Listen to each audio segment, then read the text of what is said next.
Smart Bourse vous est présenté par Tikeo Capital.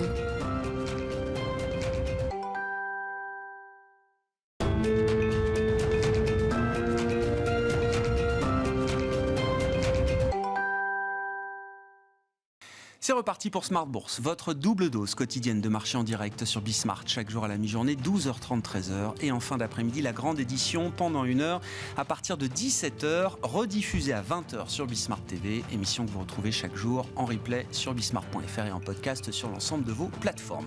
Au sommaire de cette édition ce soir, l'Europe, les marchés actions européens qui sont le sweet spot du moment. Le lieu idéal, je ne sais pas. En tout cas, c'est le lieu où il faut être quand on est un investisseur global, un investisseur international.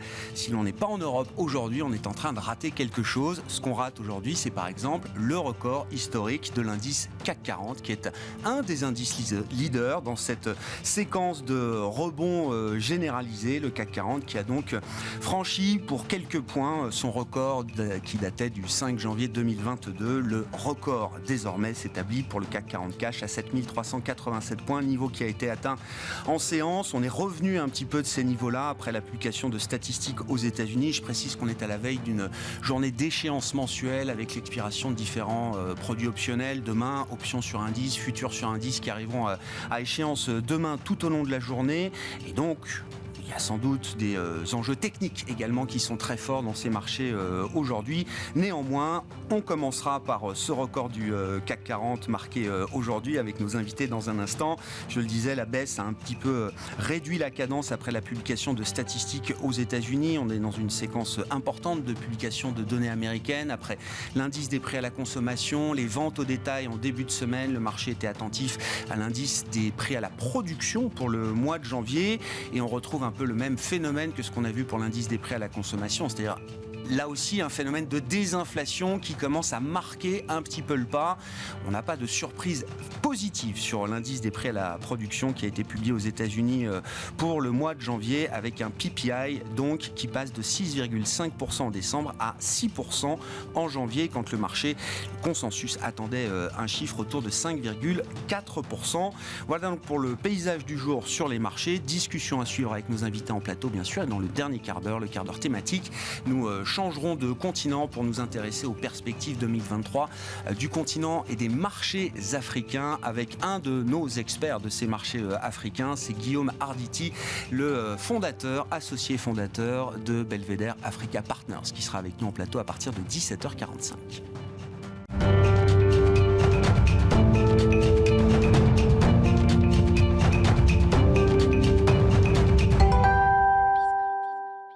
Mais d'abord, les infos clés de marché, tendance mon ami, chaque soir avec vous, Alix Nguyen, 16 février 2023, veille d'échéance mensuelle sur les marchés et le CAC 40 aura battu aujourd'hui son record historique en séance. Oui, ce matin, l'indice est envolé au-dessus de son record historique. Ce dernier remonte au 5 janvier 2022 et ça, il le doit au résultat des poids lourds qui le composent. Plus précisément, la Bourse de Paris atteignait en fin de matinée 7387,29 points. Depuis le début de l'année, l'indice a grimpé de plus de 13%, soit un rebond de près de 30% depuis son point bas atteint le 27 septembre dernier. Mais la Bourse de Paris ralentit désormais sous l'effet de la publication des prix à la production en janvier aux États-Unis. L'indice a augmenté de 0,7%, c'est nettement plus élevé que les 0,4 attendus. Et puis les inscriptions au chômage ont diminué de 1000 à 194 000. Le marché anticipait une remontée. Une des raisons qui explique la surperformance du CAC 40 par rapport à d'autres indices en Europe et dans le monde, c'est évidemment le poids du secteur du luxe qui reste un secteur toujours très entouré. Oui, le titre Kering prenait près de 3% au cours de la séance, par exemple. Le secteur profite toujours des anticipations d'une reprise de l'économie chinoise. À cet effet, des responsables du comité permanent du bureau politique du PC ont déclaré que le pays a remporté une victoire décisive sur le Covid. Et puis même les secteurs boring se réveillent. Orange est en tête du CAC ce soir, Alix. Oui, pour rappel, l'action du groupe a chuté de près de 20% en 5 ans. La directrice générale d'Orange, Christelle Heidemann, a présenté ce matin son son plan stratégique pour 2025. Orange entend se concentrer sur ses réseaux fixes et mobiles et réduire les projets de diversification menés précédemment. Un repositionnement qui impliquera des augmentations de prix. Et puis, dans le reste de l'actualité des entreprises, Atos confirme l'ouverture des négociations avec Airbus en vue d'un accord. Le groupe informatique confirme avoir reçu une offre indicative d'Airbus pour entrer au capital d'Evidian. Evidian, la future entité cyber et big data d'Atos, et se dit prêt à trouver un accord stratégique et technologique. Leurs titres bondissent. Tendance, mon ami. Chaque soir, les infos clés de marché avec Alix Nguyen à 17h en direct dans Smart Bourse sur Bismart.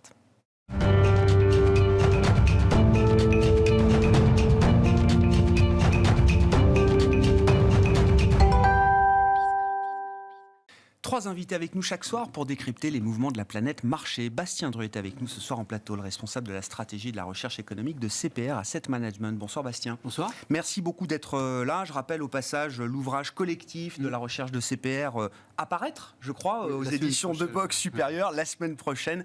Turbulence dans l'économie mondiale, donc un exercice prospectif sur ce nouveau monde en formation, on le dira comme ça, Bastien, coécrit avec Juliette Cohen et Laetitia Baldeschi chez CPR Asset Management. Bertrand Puif avec nous en plateau également.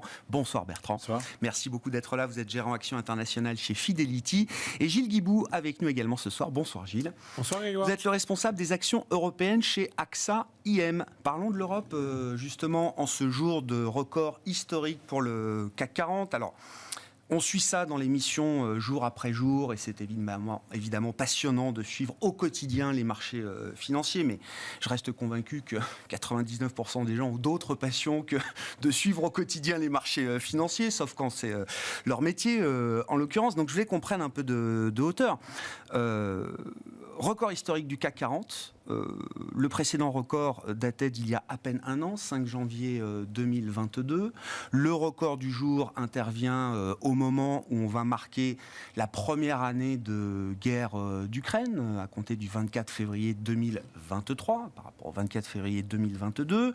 Des taux qui sont passés de 0 à 3% sur la période. Et même, on marquera en mars 2023 les 3 ans de la crise pandémique, en tout cas du point bas de mars 2020, qui était le point bas déclenché par la crise pandémique. Et donc j'ai repris quand même quelques performances de marché depuis ce point bas de mars 2020. Le CAC 40 double sur la période, plus 100%. Le Nasdaq américain, j'ai fait le choix de prendre le Nasdaq comme référence. C'était quand même l'indice leader des 10 années précédentes. Le Nasdaq fait plus 80%. J'ai regardé l'effet de change qui reste marginal et qui n'explique pas l'écart, les 20 points d'écart que le CAC 40 met au Nasdaq sur la période. Est-ce que le CAC 40 est devenu le nouveau Nasdaq, Gilles ? C'est effectivement intéressant de remettre les choses en perspective. Quand on regarde ce qui se passe, effectivement, on a le CAC 40 qui fait un plus haut. Mais il ne fait pas un plus haut par hasard, puisqu'en fait, quand on regarde, il se trouve que les résultats du CAC 40 en agrégé font aussi un plus haut. Et que les choses sont bien faites. Dans la durée, les cours de bourse suivent les résultats des entreprises. Et donc, avoir à un moment donné un marché au plus haut quand les résultats sont au plus haut, ce n'est pas complètement étonnant. Alors c'est vrai, il y a quand même eu quelque chose qui s'est passé entre-temps, depuis un an, qui fait qu'on est à peine au-dessus du niveau d'il y a un an. C'est qu'en fait, il y a un an, quand on se parle à cette époque-là, le marché, il ne se payait pas 13 fois les résultats, il se payait plutôt 17 fois les résultats. Donc, on a un marché qui est beaucoup moins cher qu'il y a un an, alors que les résultats ont monté, et parce que les résultats ont monté, parce qu'en réalité, alors qu'on est au même niveau. Donc, qu'est-ce qui s'est passé ? C'est qu'en fait, entre-temps, les taux ont monté. Et donc, les taux, ils sont importants quand on valorise une entreprise, puisque en réalité, ils vont avoir un impact sur le prix qu'on est prêt à payer, le nombre d'années en fait qu'on va être prêt à payer ces résultats. Et donc en réalité, pour des résultats qui sont aussi importants, en fait aujourd'hui on paye beaucoup moins cher. Donc aujourd'hui, effectivement, on avait un marché action en début d'année qui était pas très cher pour une masse de résultats. Aux États-Unis, ça n'a pas été le cas. Pourquoi ? Parce que en réalité, aux États-Unis, il y a un an, on ne se payait pas 18 fois, on se payait plutôt 25 ou 26 fois.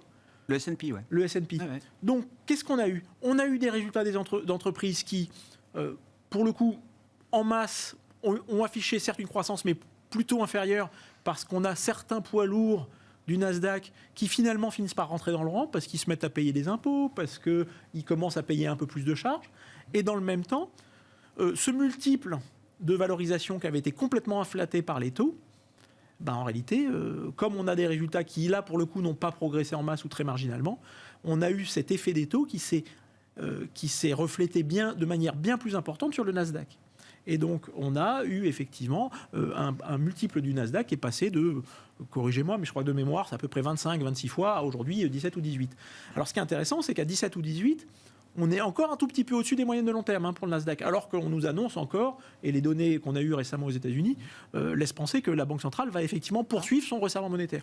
En Europe, même si on a un peu de resserrement, en réalité, le niveau actuel du CAC 40 et les multiples européens sont en dessous des moyennes de long terme. Qu'est-ce que ça veut dire ? Ça veut dire concrètement que, peu de choses près, on peut s'accommoder de taux un peu plus élevés.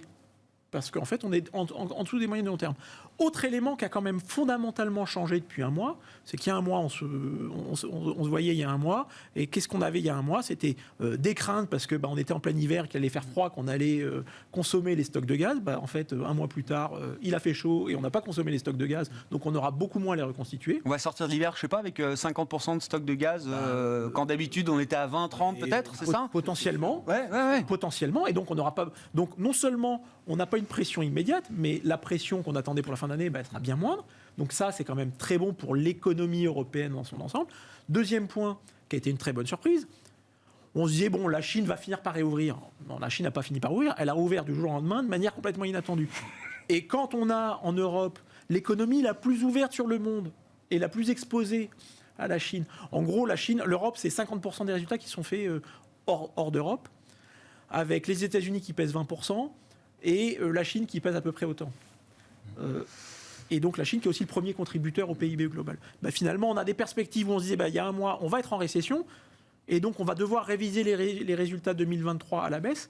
En fait, finalement, on n'est pas en récession, et là où on disait, on part de zéro, on est plutôt en train de les réviser à la hausse. Alors, est-ce que pour autant, c'est comme ça qu'on va finir l'année ? Attends, on y viendra, on verra à la fin de l'année. On a encore un peu de temps. Je voulais déjà... Non, mais on va célébrer 3 ans de surperformance du CAC par rapport au Nasdaq. Alors vous direz, je manipule le point de départ, mais je prends le même point bas pour tout le monde. Mais c'est vrai. Dans l'histoire, c'est quand même 3 ans de surperformance de l'Europe. Mais en plus, on part d'une situation où l'Europe, parce qu'il y avait des problèmes politiques, l'Europe, parce qu'on est plus proche de... Il y en a toujours. On est plus proche de... Non, mais on est plus proche de Kiev. Je veux dire, tout à l'heure, je voyais une société tout à l'heure qui me disait, quand il était aux États-Unis récemment, un directeur financier d'une grande banque française, qui me disait, j'étais aux États-Unis et la crainte des Américains, c'est de dire, en fait, Paris est plus proche de Kiev que Atlanta de New York. Donc, en gros, c'est de dire, on est quand même toujours prudent sur l'Europe. Le fait c'est que tout le monde était sous-pondéré sur l'Europe, pour des très bonnes raisons. On avait un dollar ou on avait un euro qui était au plus bas, et donc ça coûtait rien de se réexposer à l'Europe. Et en fait, on est toujours des situations où aujourd'hui, en fait, on est sous-pondéré, et du coup, on commence à pouvoir se repondérer de manière un peu plus importante. Donc il y a une conjonction d'éléments. Ouais, j'entends. Est-ce que le CAC, c'est le nouveau Nasdaq ? Bertrand. Non, mais chaque question fait sourire. Il y a pas mal de sociétés du CAC 40, évidemment les sociétés de luxe, qui sont sensibles à la réouverture chinoise. Après, quand on regarde la réouverture chinoise et qu'on prend ces chiffres, qui sont des prévisions, mais entre 4 et 5% de croissance du PIB chinois, avec un gros effet de rattrapage cette année, c'est évident qu'il va y avoir un aspect inflationniste sur les matières premières qui va toucher tous les pays. C'est-à-dire qu'il y a déjà des matières premières comme le cuivre qui avaient commencé à baisser sur les craintes de récession et qui ont amorcé un rebond assez spectaculaire. Donc on revient dans une perspective, on ne peut pas avoir à la fois la Chine qui tire les valorisations notamment du CAC et en même temps dire non mais il n'y aura pas d'impact sur l'inflation, donc pas d'impact sur les taux longs et donc pas d'impact sur les multiples. Parce qu'on en est bien là, c'est-à-dire que nous on considère, et c'est vraiment une conviction extrêmement forte chez nous, qu'on n'est clairement pas sorti de la spirale inflationniste. Donc la boucle retour de la réouverture chinoise vous inquiète là ? Exactement, c'est-à-dire que là on était dans un cycle où on se disait l'inflation par les matières premières, il semble que ça commence à se stabiliser, voire à baisser, ce qui était le cas avant la réouverture de la Chine, donc on va dire avant 3 semaines. Et puis on se disait, maintenant le risque, c'est que ça se contamine les salaires, et il va falloir bien être prudent là-dessus, et donc on regarde effectivement, est-ce que le taux de chômage y remonte, ce qui est plutôt une bonne nouvelle, etc., des choses comme ça. Et puis là, en fait, avec la réouverture de la Chine, et la manière dont on nous l'explique, que ça va être extrêmement violent, que le consommateur qui a quasiment 6% de revenus disponibles, qu'il a accumulé au cours des confinements, a dépensé commencer. Ça va être extrêmement violent. Le marché immobilier, il va falloir qu'il reparte parce que le PIB ne repart pas si le marché immobilier ne repart pas. C'est 40% du PIB, la construction. Donc, effectivement, tout ça, ça va faire qu'au final, on n'est plus dans ce schéma-là. On revient au point de départ qui est, attention, on est encore dans ce risque inflationniste lié aux matières premières. Et donc, à partir de là, pour nous, les taux de la Fed, ils vont se stabiliser à des niveaux élevés. Alors, est-ce que ce sera, comme le dit l'ancien gouverneur de la Fed de New York, à 6,5 ? Peut-être, ce n'est pas le consensus. Le consensus est à 5. Bon. Mais même si on se stabilise à 5, on va y rester pendant plus longtemps que prévu. Et ça, c'est vraiment, nous, notre conviction, c'est de dire qu'on se stabilise à 5, 5,5 ou 6, on va y rester pendant beaucoup plus longtemps que prévu. Et ça va avoir un impact sur les taux longs. Les taux longs à 3,75, alors, déjà, ils avaient fait un plus haut récent à 4,20, donc on a le potentiel de remonter à 4,20. Mais même en dehors de ça, si on analyse 50 ans d'histoire des taux, on a normalement des taux réels en moyenne à 2%. Donc si on a une inflation, prenons même l'inflation corps, normalisons-la vraiment fortement à 4%. En disant 4%, c'est bien aussi pour les marchés, c'est bien pour les sociétés, etc. Mais 4%, plus 2% donc pour avoir donc des taux réels à 2, on est à 6. 6 sur les taux américains, on est à 3,75 aujourd'hui. Avec des taux à 6, on ne peut pas avoir des multiples qui s'inflatent. J'entends. Ça me ramène à mon histoire de record du CAC. C'est-à-dire que ce qui a amené le record du CAC il y a un an, ce ne sont pas les mêmes secteurs et pas forcément les mêmes entreprises que ce qui amène le record du CAC aujourd'hui. Ce que je veux dire, c'est que les taux et l'inflation, c'est pénalisant pour un grand nombre de secteurs, de grosses entreprises, etc. Mais et on le voit et on le constate par l'expérience des derniers mois et des derniers trimestres. C'est aussi très bon pour certains secteurs, certaines industries, et qui vivent très bien avec des taux un peu plus élevés et un peu plus d'inflation. Le CAC ne sera pas mort s'il y a un changement de leadership et que Total, ce qui était le cas il y a 5 ou 6 ou 7 ans, tirait donc l'indice jusqu'à ce que le prix du marché du pétrole se retourne. Effectivement, Total a un tel poids dans l'indice que si le pétrole, et là effectivement c'est un des rares secteurs qui de notre point de vue mérite un re-rating, compte tenu des cash flows qui sont délivrés, effectivement des bilans qui sont extrêmement sains, des dividendes qui sont payés et des perspectives, là encore, sur le pétrole qui reviennent à ce qu'on disait sur les matières premières. Je rappelle que la Chine qui réouvre, c'est entre 1,5 et 2 millions de barils jour additionnel, entre 1,5 et 2 millions de barils, 1,5% et 2% de demandes additionnelles de pétrole. À un moment donné où l'Arabie Saoudite nous dit la perte de production sur nos champs est un peu plus importante que prévu. C'est pas eux qui nous le disent, c'est les Technip, c'est les sociétés des Subsea 7, les sociétés de services. Parce qu'elles reçoivent, elles ont des carnets d'ordre qui sont en train de se reconstituer et qui viennent justement des gens de l'OPEP qui ont des problèmes de renouvellement de réserve. Donc c'est vrai qu'effectivement, si ce cas de figure-là se déroule, il y aura sans doute un peu moins d'upside sur LVMH ou d'autres noms du luxe ou de la consommation, mais sans doute beaucoup plus sur Total. Et c'est là où il y a l'enjeu, si on se résume sur le CAC, l'enjeu c'est effectivement est-ce que Total peut devenir le nouveau leader ? Et puis il faut rajouter les banques. Et les banques, exactement. Tout à fait. Et les banques. Et les banques qui, dans un environnement de remontée. Je ne veux pas qu'on reste trop restreint au CAC 40. Je reviens à ma question initiale, Bastien.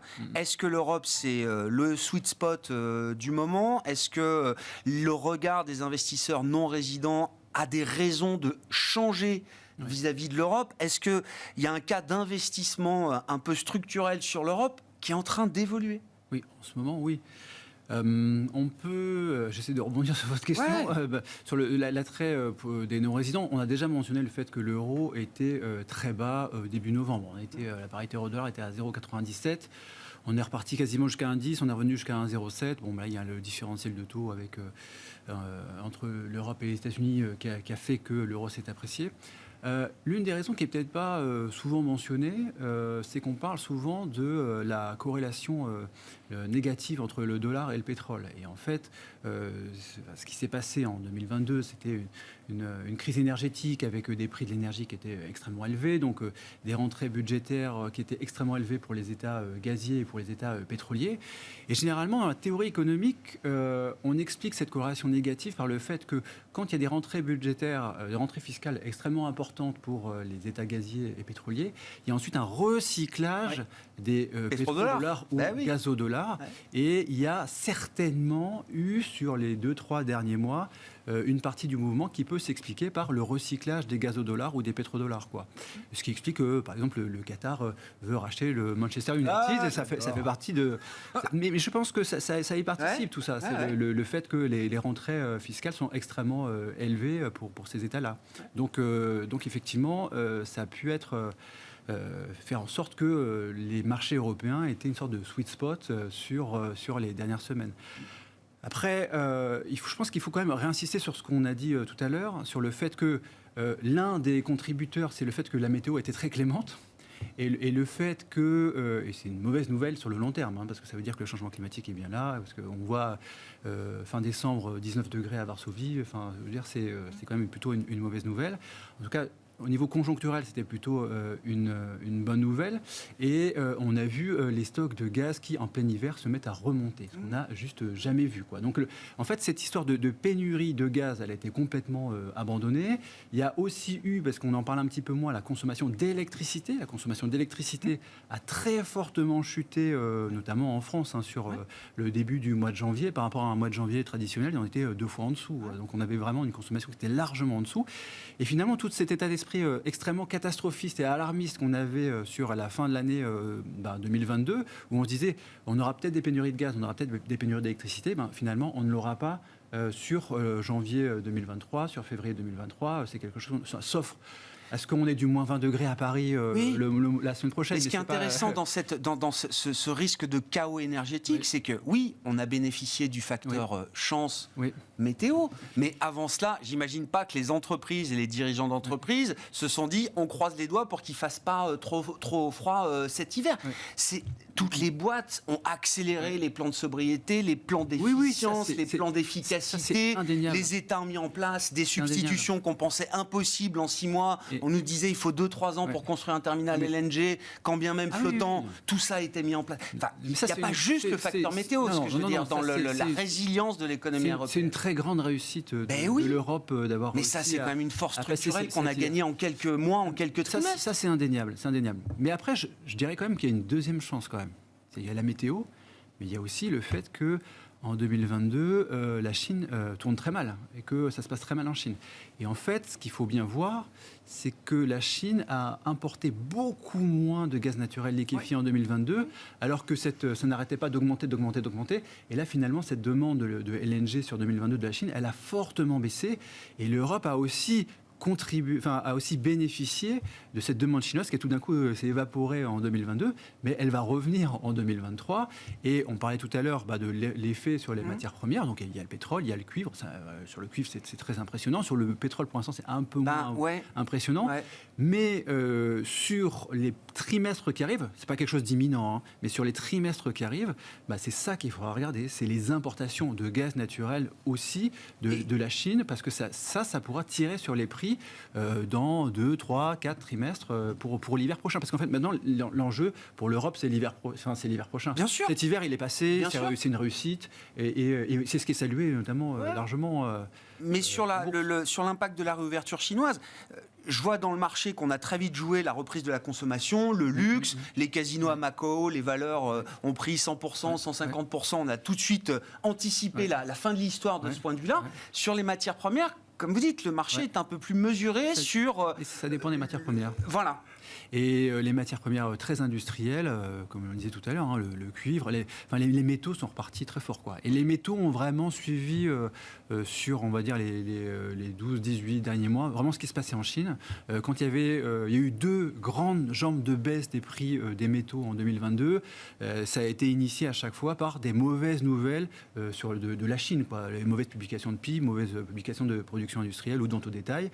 Et c'est ça qui a fait vraiment fortement baisser le prix des métaux. Et là, on s'aperçoit qu'à partir du moment où les premières annonces régionales de réouverture en Chine, c'était en novembre, puis ensuite les annonces nationales, c'était en décembre, là, c'était vraiment des points de départ de la remontée du prix des métaux. Et en tout cas, pour certaines matières premières, on voit qu'il y a quand même un impact de la réouverture de la Chine, quoi. Après, sur le pétrole, c'est moins impressionnant parce que la Chine n'a pas arrêté d'importer du pétrole. Acheter du pétrole. Oui, mais même les importations, de manière générale, elles étaient en progression très très forte sur les dernières années. Elles se sont stabilisées sur les années Covid. Bon, après, ça va repartir, notamment avec l'aérien, parce qu'il y a quand même une grosse contribution de la demande de l'aérien, notamment en provenance de Chine. Et ça, c'est quelque chose qu'on voit là sur les chiffres un peu de haute fréquence. Quand on regarde les vols commerciaux, ça sur les derniers jours, c'est vraiment sur les derniers jours qu'on est pour la première fois repassé au-dessus des niveaux d'avant Covid à la même période de l'année. C'est la première fois. Et ça, fatalement, ça va oui, c'est du kérosène. Ça va jouer sur le prix du pétrole à un moment donné, quoi. Bon, que disent les entreprises, messieurs? Gilles, on est en pleine période de publication de résultats. Qu'est-ce qui vous a accroché l'œil là dans les discours, les résultats publiés jusqu'à présent? C'est quand même une certaine mesure, on va dire, alors hormis le luxe, mais des sociétés de consommation qui ressentent quand même un peu plus les effets de l'inflation avec des ventes. Ce matin, on a eu Nestlé. Baisse de volume. Baisse de volume. Ouais. Et on avait vu la même chose. Ils ont monté les prix de 15%. Hein. Tout à fait. Mais du coup, on voit bien qu'à la fin, quand même, la consommation, il commence à avoir quelques petites fêlures. Alors, on va voir ce que ça va donner. Donc, plutôt une consommation qui reste peut-être un peu plus impactée. En revanche, ce qui ressort des résultats, mais surtout des perspectives, parce que c'est ça qui va nous intéresser, c'est que la thématique qui est en train de s'installer pour plusieurs années, en réalité, c'est celle dont on vient de parler, qui est liée en fait au réchauffement et surtout en fait au corollaire, qui est l'électrification de l'économie. On le voit ce matin avec les résultats Schneider. Schneider, normalement, c'est une société qui croît entre 4 à 6%. Là, ce matin, ils annoncent une croissance pour l'année à venir plutôt aux alentours de 9-10, donc 2 fois le consensus.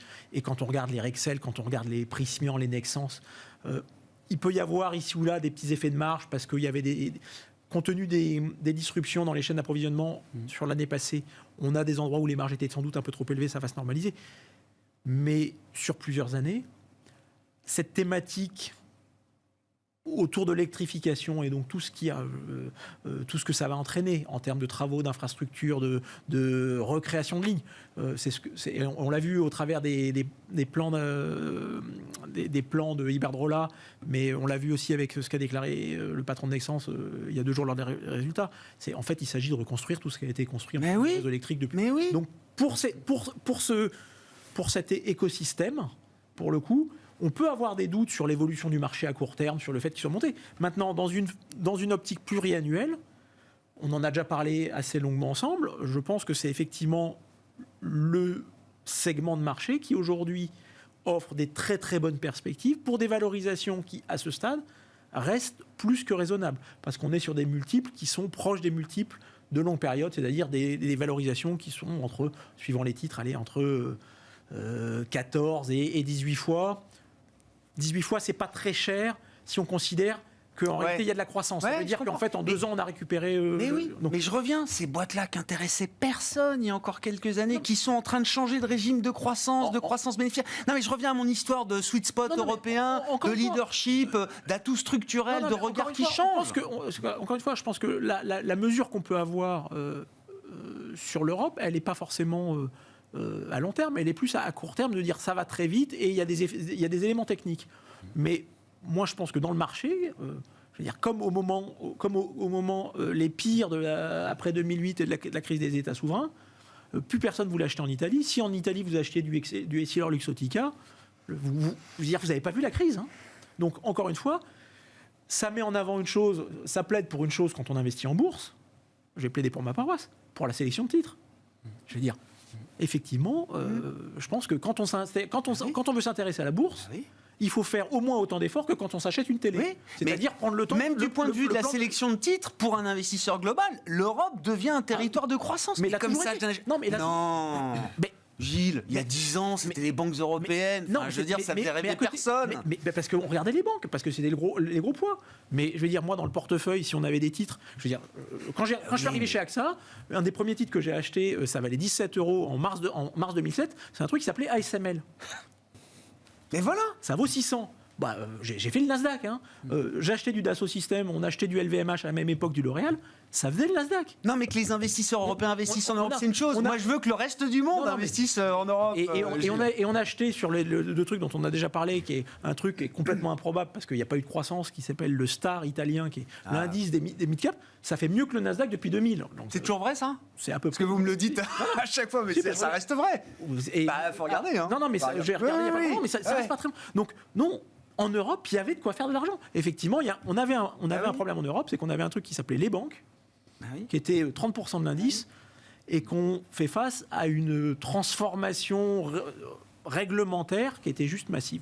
Ça nous a plombé. Une petite stat que m'a apporté un de vos confrères l'autre jour, alors qui regardait le top 10 au sein de l'indice européen Eurostoxx 50 ou autre, la croissance bénéficiaire moyenne sur les 3 dernières années du top 10 européen aujourd'hui, elle est de 10%. Vous prenez le top 10 d'il y a 10 ans, c'est une croissance qui est de 4%. 2 fois inférieure. Non mais ça montre aussi, à travers la structure des indices qui évoluent, etc., des entreprises qui pivotent, qui sont bien positionnées, qui récoltent les fruits de leur vision stratégique. Ça nous dit quelque chose aussi du régime de croissance et du statut des indices européens qui est peut-être en train de changer aussi, de ce point de vue-là. Alors, c'est vrai qu'en Europe, malheureusement, il n'y a pas encore vraiment de cohérence entre les indices. C'est-à-dire qu'entre l'indice britannique, l'indice CAC 40, le MIB, donc l'indice italien, et puis le DAX, il n'y a pas énormément quand même de zones de recoupement. Donc c'est vrai qu'il faut savoir de quel indice on regarde. Donc, après, moi étant effectivement investisseur value ou contrariant, je ne vais pas forcément aller regarder ce qui a le mieux marché. Donc le CAC, et bravo à toutes ces sociétés qui ont porté le CAC. Je vais plutôt aller regarder, par exemple, aujourd'hui, le marché britannique, qui traite à 10 fois, avec énormément dans la composition de financières et de matières premières. Et là, je dis, effectivement, si on a raison, nous, sur notre call inflationniste, c'est quand même très en retard par rapport à ces multiples historiques et même par rapport à des multiples qui sont ceux qu'on pouvait regarder dans les années 70 quand on était en stagflation. Donc, si vous voulez, et ces secteurs-là devraient être vraiment, peut-être certains, même en termes de multiples, doublés. Quand on a du pétrole à 6 ou 7 fois les profits, c'est pas du tout là où on avait dans les années 70. On est plutôt à 14-15 fois à l'époque. Donc, voilà. Donc, il y a un potentiel sans doute dans notre scénario très important sur l'indice britannique. Après, que va faire la devise? C'est une autre question parce qu'il y a effectivement encore des problématiques qui sont liées à la scission avec l'Europe. Oui, parce que le marché britannique est au plus haut, enfin le FTSE est au plus haut en devise locale. C'est ça, exactement. Mais pas effectivement en euros. Pas en euros. Pas en euros, voilà. Donc ça, c'est important à regarder. Donc est-ce qu'on veut des industrielles allemandes? C'est une autre question, on discutait tout à l'heure. Il y en a certaines, je crois que ça a été spectaculaire. C'est spectaculaire. Après, la problématique qu'il y a, c'est cette problématique énergétique. Nous, on considère qu'effectivement, maintenant, il faut regarder l'hiver prochain, que la météo, c'est quand même un point d'interrogation. Et que aujourd'hui, les Allemands en tout cas dépendent du LNG. C'est pas forcément le cas effectivement des Italiens qui ont mis très vite en place des stratégies de substitution.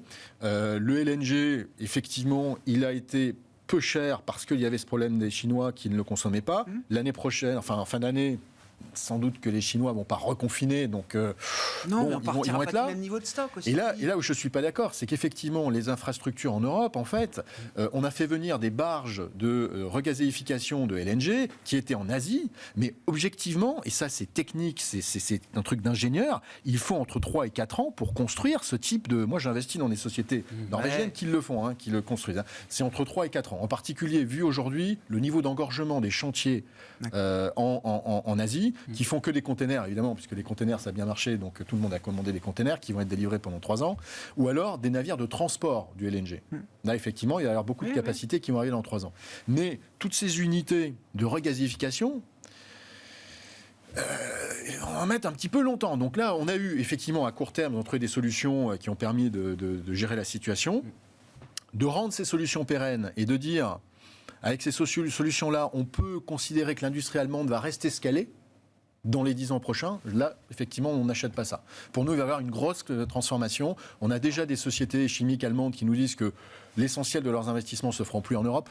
Alors évidemment, ils ne vont pas fermer en Europe comme ça parce qu'il y a une pression politique. Mais l'essentiel des investissements des BASF, par exemple, vous pouvez regarder ce qu'ils disent. Ils ont dit qu'ils downsizaient l'empreinte européenne. Oui, ça.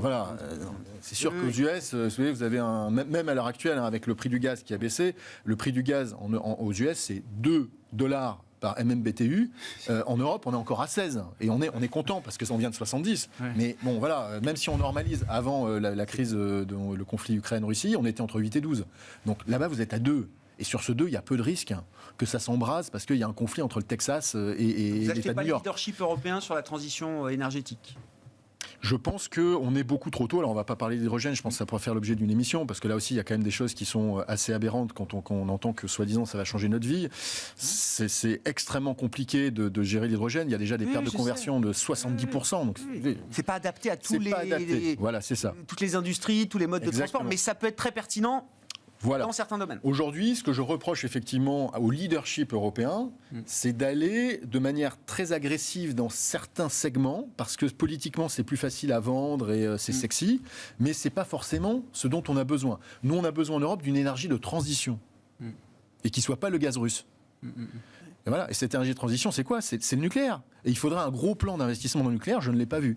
On ferme pas, ok, ce qu'on devrait fermer. Alors, en passage, c'est encore dans la loi à française. l'heure pour financer la relance Voilà, il nucléaire. faut une relance. Oui, mais ça, vous le dites avec vos ingénieurs, ça prend du temps. Je ne suis pas un spécialiste, mais... Oui, mais entre-temps, qu'est-ce qu'on fait ? On ne peut pas réimporter du gaz russe, donc voilà. Donc il y a quelque chose qu'il faut. Il fallait y penser avant. Je suis d'accord avec vous. Il fallait y penser avant. Avant de déclarer la guerre à la Russie, mais fallait sur les 9 derniers penser, mois, c'est vrai. encore une fois, je veux dire, les efforts de tous ont été spectaculaires, en plus du facteur météo qui a permis la cerise sur le gâteau de... Voilà, on ne peut pas construire durablement là-dessus. D'accord. C'est bien, bravo, super, mais on ne peut pas construire durablement une transition là-dessus. Non. Voilà. Le stress test de 2022 sert de leçon de ce point de vue-là.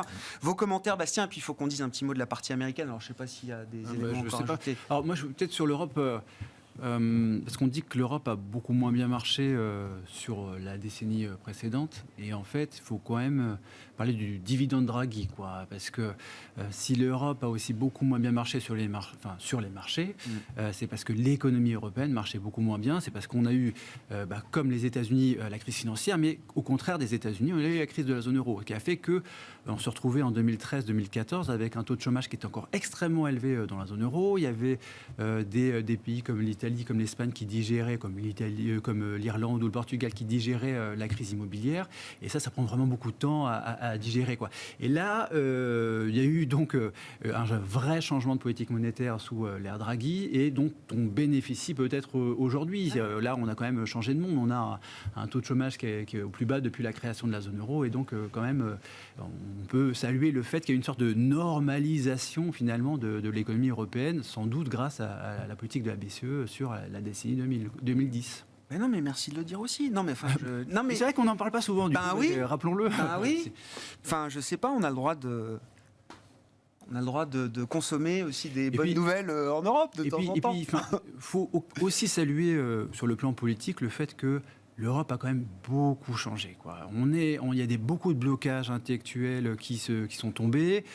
Ça avance sans doute pas assez vite sur certains domaines, ça va pas assez loin dans certains domaines, mais on a une capacité. Mais ça prend le bon sens. Il y a une capacité de réaction qui n'a rien à voir avec ce qu'on avait il y a 10 ans. Quand on repense à la crise de la zone euro, on était prêt à laisser tomber la Grèce, on était prêt à laisser ce pays faire défaut, et on était peut-être prêt dans l'idée à laisser l'Italie faire défaut, peut-être. Et tout ça, ça a complètement disparu, quoi. Et c'est là qu'on voit que l'Europe a complètement changé sur le plan politique, quoi. C'est une vraie révolution. À chaque fois, je me mets à la place d'un investisseur non résident, et ces changements-là, il faut du temps pour qu'ils soient perceptibles, intégrés aussi dans les logiciels et dans la programmation des investisseurs et ça globaux. se voit bien sur la politique italienne, parce qu'on aurait pu craindre que le gouvernement Meloni fasse complètement exploser le spread, ce qui nous a fait peur, hein. Mais ça n'est pas arrivé, parce qu'il y a eu une sorte de normalisation aussi de certains gouvernements par rapport au lien avec l'Europe.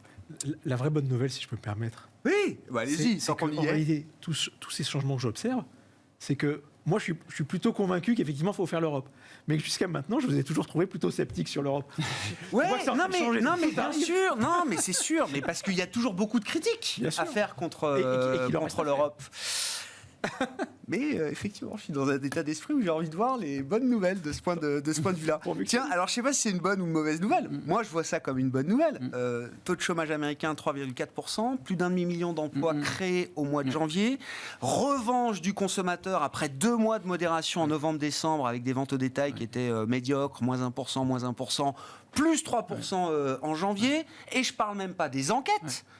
services, ISM, Alors, ça repart. Morale des promoteurs immobiliers, ça se stabilise. Non, mais la question, c'est est-ce que l'économie américaine est en train de ralentir ou de réaccélérer, Alors, Bastien? elle n'est pas en train de réaccélérer. Elle n'est pas en train de réaccélérer. Alors, ce qui est plutôt sympathique pour les marchés financiers, c'est qu'on n'est pas en train d'aller vers une récession très dure, comme on a pu le voir là, en 2008. En revanche, il y a quand même des signaux qui sont négatifs. Parce que certes, l'ISM Service a rebondi, mais la tendance sur plusieurs mois, elle est quand même baissière. Et là, cet après-midi, il y avait l'enquête de la Fed de Philadelphie qui est tombée à des niveaux qu'on n'a jamais vus hors récession. Il est vraiment tombé comme une pierre, quoi. Et c'est des niveaux qu'on n'a jamais vus hors récession. Donc, les statistiques américaines en ce moment sont difficiles à lire, particulièrement en ce moment, parce qu'il y a des gros problèmes de désaisonnalisation, la saisonnalité a changé, ce qui fait que ça a pu jouer sur le job report, sur les ventes au détail. Peut-être que les chiffres sont peut-être un peu trop bons sur janvier, qu'ils étaient peut-être pas assez bons sur D'accord, donc novembre le et sujet, c'est les décembre. corrections de variations Donc, saisonnières voilà, et c'est ça. d'ajustements Ça, techniques. Finalement, on ne sait pas forcément très bien où on en est, mais ce qu'il faut voir quand même, c'est qu'il y a certains éléments assez objectifs et clairs qui se dégradent. Et j'en citerai deux. J'ai les enquêtes de la Fed auprès des banques au sujet des conditions de crédit. Ouais. Là, il y a quand même un resserrement des conditions de crédit qui est quand même très net aux États-Unis. Et ça, généralement, quand on voit ça, c'est pas quelque chose de positif pour l'économie. On l'a vu en Europe aussi, je crois, sur la On fin l'a d'année. vu en Europe aussi, c'est vrai. Et puis après, la deuxième chose, quand on ne sait pas trop où on va, il faut regarder les flux de marchandises. Et là, on voit que les flux de marchandises qui arrivent dans les ports américains à Los Angeles ou à Long Beach, il y a eu un décrochage depuis 3 mois qui est vraiment très fort, très net. Et puis, même chose avec le fret ferroviaire qui a aussi pas mal décroché, quoi. Donc là, c'est plus du transfert de marchandises intra-américain. Et c'est des indicateurs qui montrent que l'économie américaine n'est pas en train de réaccélérer, quoi. Donc il ne faut pas extrapoler les données d'emploi et de consommation. Non, parce que sur le job report, il y avait aussi des job report et vente au détail. Il y a des histoires de météo. Il a fait très beau aussi aux États-Unis. Et on a vu, par exemple, les ventes au détail, de la fréquentation des restaurants a très fortement monté sur le mois de janvier. C'est un tiers du chiffre quand même qui est sorti hier.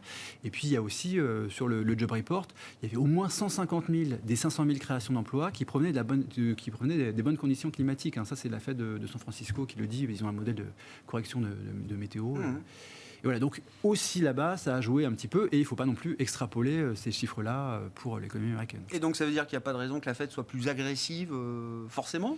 La Fed sait quand même qu'elle vient de faire beaucoup. Oui. Ils ont resserré les taux de 450 points de base, et surtout, ils savent que l'impact sur l'activité, il se matérialise 12 ou 18 mois après. Ils ne savent pas quand, mais ils savent que c'est avec beaucoup de retard. Et ils savent que normalement, l'impact économique, il est censé arriver maintenant de leur resserrement monétaire. Donc c'est pour ça qu'ils ne sont pas actuellement, même si les chiffres ont été un petit peu meilleurs, ils ne sont pas dans la surenchère en train de dire « Oula, on va remonter de 100 points de base les taux directeurs ». Là, par exemple, prudemment, John Williams, le président de la Fed de New York, a dit « Bon, les dots de décembre, finalement, étaient assez raisonnables et on pourra aller vers du 5 à 5,25 sur... » Il n'y a pas de raison qu'en marche, s'il y ait de réévaluation très forte, pour le moment, on n'est pas là. Des projections faites par les membres. On n'est pas là. Puis en plus de ça, l'inflation décélère. Même si elle a décéléré moins que prévu, elle décélère et surtout, elle va décélérer sur les mois qui arrivent. Bon, un mot sur la partie américaine, je ne sais pas, Bertrand. Donc le scénario, c'est celui quand même d'un... alors, on m'a parlé de désinflation transitoire l'autre jour. Non, mais c'est-à-dire que le phénomène de désinflation ne serait que transitoire et qu'il y aurait une reflation qui viendrait à nouveau. Enfin, je sais pas, est-ce que c'est le schéma années 70 où ça commence à baisser puis ça repart à la hausse? Le schéma stagflation, de notre point de vue, la probabilité elle augmente. Même si ce n'est pas le schéma effectivement qui est encore notre scénario central, sa probabilité a, de notre point de vue, significativement augmenté sur les dernières semaines. Voilà, notamment par le fait qu'on ne voit pas la Fed pivoter avant qu'il y ait une dégradation de l'emploi, que cette dégradation elle n'est pas là, mais qu'effectivement l'économie est en train quand même de ralentir. Il y a des signaux autres qui le montrent. Et donc on peut effectivement considérer qu'aujourd'hui, ce qui n'est pas dans le marché, ce qui n'est pas du tout le consensus, ce scénario de stagflation, puisse être ce dans quoi on rentre. Et si on rentre là-dedans, effectivement, on peut y rester plusieurs années.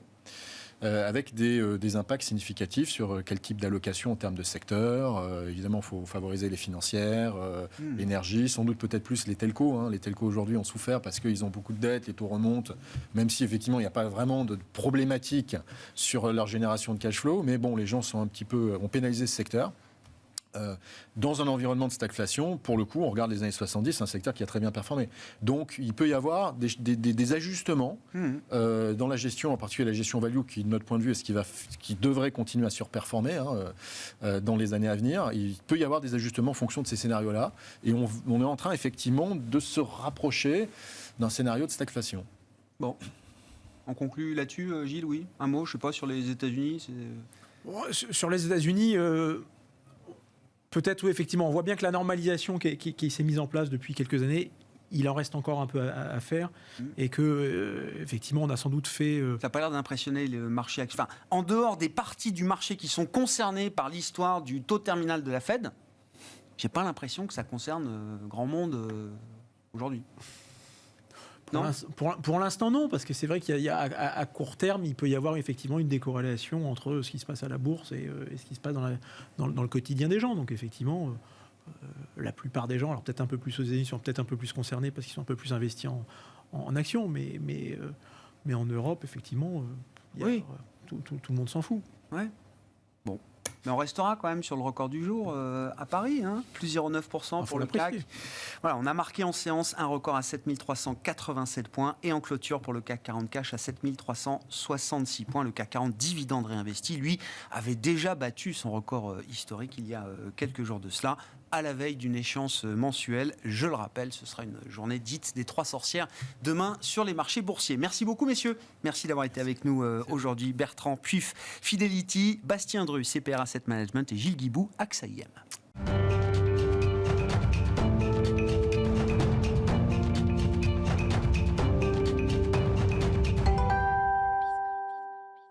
Le dernier quart d'heure de Smart Bourse. Chaque soir, c'est le quart d'heure thématique et nous reprenons une thématique qu'on essaye de traiter régulièrement dans cette émission. C'est la thématique de l'Afrique, des marchés africains, des perspectives d'investissement sur le continent africain. Parmi les experts qui nous éclairent sur cette question, Guillaume Arditi qui est à mes côtés en plateau ce soir. Bonsoir Guillaume. Bonsoir Grégoire. Merci beaucoup d'être là. Vous êtes fondateur de Belvedere Africa Partners. Oui, je voulais qu'on dise un mot effectivement. Alors, des grandes perspectives qu'on peut avoir pour le grand continent africain qui est toujours compliqué à segmenter, mais si on prend un peu la big picture macro, politico-économique de 2023 en termes de perspectives pour l'Afrique, comment vous regardez les choses, comment vous segmentez aussi peut-être les différents territoires et les différentes régions africaines de ce point de vue-là, Guillaume? Bien sûr, je pense que la première question qu'on s'est posée, c'était de savoir si le rebond africain et la résilience dont avait fait preuve le continent pendant la crise du Covid allait résister à cette nouvelle crise et cette guerre en Ukraine. Alors la réponse courte est oui. Je rappelle quand même quelques chiffres. 2020, la contraction de la croissance africaine est passée à un peu moins de 2% versus quasiment 6% dans l'Union européenne. Le rebond en 2021 était de 4,8%, donc dynamique. Et là, en 2022, 23 et 24, on attend des croissances aux alentours de 4%. Donc ça, c'est pour les bonnes nouvelles. En revanche, bien entendu, la hausse des denrées alimentaires, la hausse des prix de l'énergie a eu un impact quand même très, très significatif sur les économies du continent. Ouais. Avec des phénomènes là aussi inflationnistes, hyperinflationnistes même, qui ont été très violents dans certains pays. Ça s'est traduit par des chutes de devises aussi très importantes, Guillaume, qu'on a pu observer. On a eu vraiment le triptyque toxique. Inflation, dépréciation, hausse des taux et dans certains cas des mises sous tension très fortes des dettes souveraines. Ah oui. Voilà. En revanche, ça a été quand même très, très différencié en fonction des régions. Alors, un indicateur sur l'inflation moyenne du continent, elle a atteint 14%. C'est un plus moyenne du continent. Inflation moyenne, oui. Et c'est un plus haut sur 10 ans. Voilà.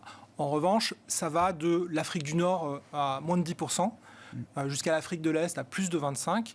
Et en passant par l'Afrique de l'Ouest qui est à peu près entre les deux. Donc évidemment, répercussions également très fortes sur les devises, là aussi de manière contrastée. Kenya, Nigeria, finalement, on perd à peu près 10%. En revanche, Égypte, Ghana, la grosse mise sous tension, on perd plus de 30%. Ah oui. Voilà. Et ça s'est répercuté forcément sur les spreads. L'Égypte, on a eu des spreads qui étaient plus de 1500 points de base. Le 10 ans est passé de 15 à 20%. Et le Ghana, c'est vraiment l'exemple qui a été le plus marquant et un peu traumatique. parce que le Ghana a dû rééchelonner sa dette, donc a suspendu les paiements sur sa dette libellée en dollars très récemment. Alors, ceci étant dit, il faut aussi dédramatiser. Très rapidement, ils ont mis en place un programme de swap obligataire sur la dette domestique, avec un rééchelonnement de maturité. Et maintenant, ils sont en train de finaliser des négociations avec le FMI pour un prêt de 3 milliards de dollars. C'est des événements de crédit auxquels on est habitué en Afrique, on peut le dire comme ça, Guillaume, où ça reste quand même à chaque fois des red flags pour les investisseurs. Il y a une inquiétude sur la dette souveraine qui est persistante. Ceci étant, les vraies occurrences restent quand même assez rares. Ouais. Voilà, donc on a eu la Zambie aussi récemment, mais voilà, le Ghana était un peu sur surveillance. Ensuite, c'est l'enfant chéri des institutions internationales. Et après, sur les autres pays majeurs, même s'il y a un peu d'inquiétude sur l'année qui vient, on peut penser quand même qu'avec les perspectives de croissance qui se profilent, ça restera sous contrôle. Est-ce qu'il y a des pays ou des zones particulières qui ressortent positivement en termes de perspective par rapport à la big picture moyenne que vous décrivez, Guillaume? Là aussi, alors, très contrasté. Afrique de l'Est, des pays comme la Tanzanie, le Rwanda, on va passer entre... Le Rwanda, c'est 8% de prévu, Tanzanie, 6%. Le Kenya, qui est passé le point dur des élections l'année dernière, est en train de reprendre son rôle de locomotive sur la sous-région, donc on attend 5%. On a des surperformeurs en Afrique de l'Ouest avec le Sénégal, la Côte d'Ivoire, on attend 9% et 7%. Donc là, on a vraiment des très belles perspectives. Plus calme sur l'Afrique australe, en particulier en raison de la stagnation à laquelle fait face l'Afrique du Sud. Donc là, on est plutôt sur des perspectives à 2%. Donc voilà, des très très beaux... il y a des poches comme ça de surcroissance, on va dire, par rapport au reste du... C'est dans le top mondial de la croissance. Vous avez évoqué l'an dernier donc, les élections au Kenya. Toujours intéressant d'avoir un peu le calendrier électoral. Est-ce qu'il y a des élections majeures qui concerneraient des pays majeurs là, cette année en Afrique? Oui, tout à fait. Là, celle à laquelle qu'on regarde de plus près et qui va avoir lieu dans 10 jours, c'est celle du Nigeria. Donc le Nigeria, on se rappelle, 200 millions d'habitants, la locomotive vraiment de l'Afrique de l'Ouest, mais aussi avec un rôle continental majeur. Donc là, on regarde ça avec attention. On espère que ça va se passer de la même façon que le Kenya, peut-être un peu de tension, mais qu'une fois de plus, ça se passera quand même plutôt bien. Et ce qui veut dire que les perspectives sur le Nigeria, elles sont à peu près aux alentours de 3%. Je pense que si jamais ça se passe comme il faut, on pourra espérer encore des chiffres plus optimistes.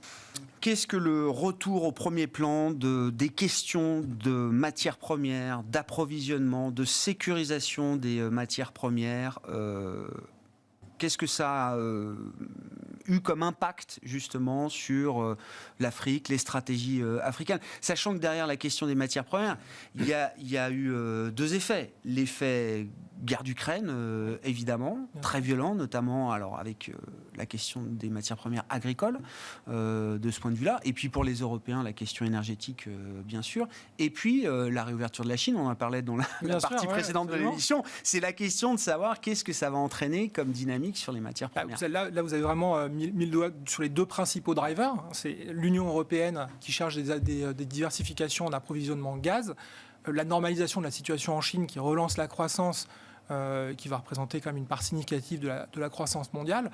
Donc là, on a deux éléments qui font pression sur les prix les cours des matières premières.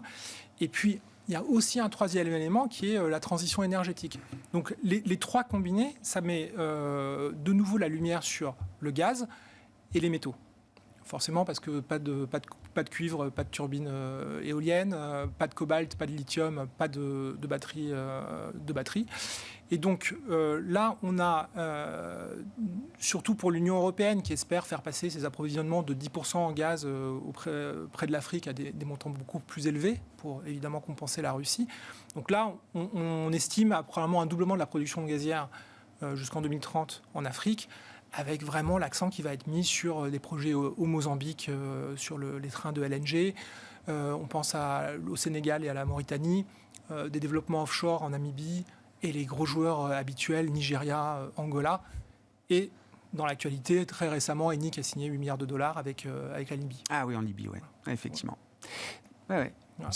La réouverture de la Chine, et on sait depuis longtemps maintenant que la Chine est très intéressé par le continent africain sur ces questions de matières premières. Bien sûr, ça a été notamment. son premier driver. Réouverture de la Chine, ça veut dire une Chine qui se redéploie dans le monde, enfin sur des territoires où elle est présente et elle se sent légitime, présente, forte. Absolument.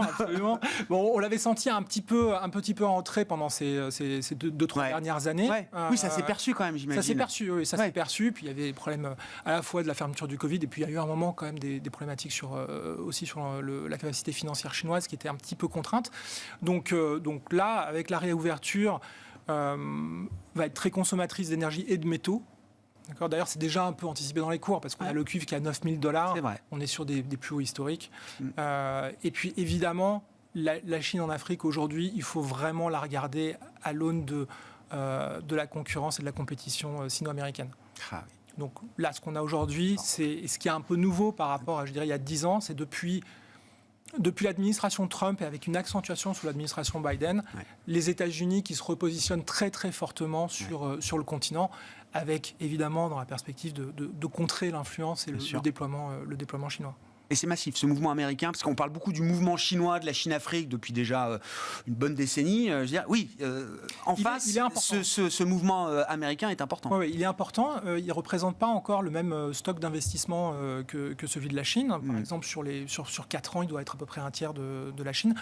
On est à peu près au même niveau en termes de stock d'investissement que la France et la Grande-Bretagne. Mais il y a une dynamique très forte depuis quelques années. Je dirais 2-3 ans. Décembre dernier, il y a eu un sommet qui fait beaucoup de bruit à Washington, sommet Afrique-US, et puis des initiatives type Power Africa pour l'électrification, des programmes de financement d'infrastructures, et puis surtout favoriser le trade entre les US et puis l'Afrique. Comment tout ça se traduit en termes d'investissement, de grandes thématiques d'investissement, de potentiel pour un investisseur global qui s'intéresserait à l'Afrique aujourd'hui, Guillaume? Alors pour moi aujourd'hui, il y a 3 axes majeurs qui sont à la fois des énormes potentiels pour les investisseurs et aussi des nécessités pressantes pour l'Afrique. Donc ce sont vraiment des impératifs. L'énergie, toujours. L'énergie. 600 millions de personnes qui n'ont pas accès à l'électricité. Donc, oui, c'est ça. Derrière l'énergie, c'est électricité. C'est électricité. Et il y a une connexion très forte avec la partie hydrocarbures, puisque je vous donne un chiffre qui me semble assez parlant. C'est au Nigeria, ce sont 60 millions de générateurs au fioul. Qui tournent individuellement. D'accord. Voilà, c'est-à-dire qu'aujourd'hui, au Nigeria, il y a tellement de coupures d'électricité. 200 millions d'habitants, 60 millions de générateurs d'électricité au fioul. Voilà, qui sont polluants forcément, et puis qui sont la résultante de coupures d'électricité dans un pays qui a énormément de gaz et qui va pouvoir, on l'espère, quand même l'utiliser pour faire des centrales. L'autre exemple, c'est l'Afrique du Sud. L'Afrique du Sud, on s'est retrouvé dans une phase de stagnation qui est en grande partie due au problème d'électricité qu'ils ont, coupure à répétition, jusqu'au point où le président actuel a déclenché l'état de catastrophe. Oui, l'état d'urgence une forme d'état critique, d'urgence, oui, exactement, qui va lui permettre, on l'espère, de prendre les mesures nécessaires pour déployer. Donc là, le potentiel et la nécessité, ça va être sur des gros projets de centrales, sur des projets hybrides renouvelables classiques en B2B, et puis le renouvelable qui a une place majeure à jouer dans le déploiement du last mile, vraiment pour arriver à électrifier des parties plus enclavées. Ensuite, 2 autres secteurs, l'agriculture et la tech. Ouais. Une minute, donc rapidement. Non. L'agriculture, c'est fondamental. On a aujourd'hui, la crise ukrainienne a mis à jour que 30% des importations céréalières en Afrique venaient d'Ukraine, ou de la zone d'Ukraine, oui, bien sûr, et de la zone en conflit. Donc des gros développements attendus en termes de production et aussi remontée de la chaîne de valeur. Et pour finir, la tech. Et la tech, il faut la regarder aussi toujours connectée au secteur traditionnel. Parce que la tech, l'agri-tech, joue un rôle très important. Et oui, il y a ce fameux leapfrog et partout, c'est ça. Voilà, on l'a vu dans les secteurs financiers, services financiers, bancaires, etc. Mais exactement. C'est chaque industrie traditionnelle historique. Exactement. Capitalise sur l'innovation technologique. Le smartphone, on a la fintech aujourd'hui qui représente 40% de la tech africaine, qui a levé 6,5 milliards en 2022 en augmentation par rapport à 2021. Merci beaucoup Guillaume, merci de nous apporter cet éclairage. Toujours difficile de traiter de l'Afrique en général, voilà, c'est un continent très divers du point de vue macroéconomique bien sûr, mais on essaye de faire cet exercice avec vous régulièrement. Merci encore Guillaume Arditi, associé fondateur de Belvédère Africa Partners, qui était l'invité du quart d'heure thématique de Smart Bourse ce soir.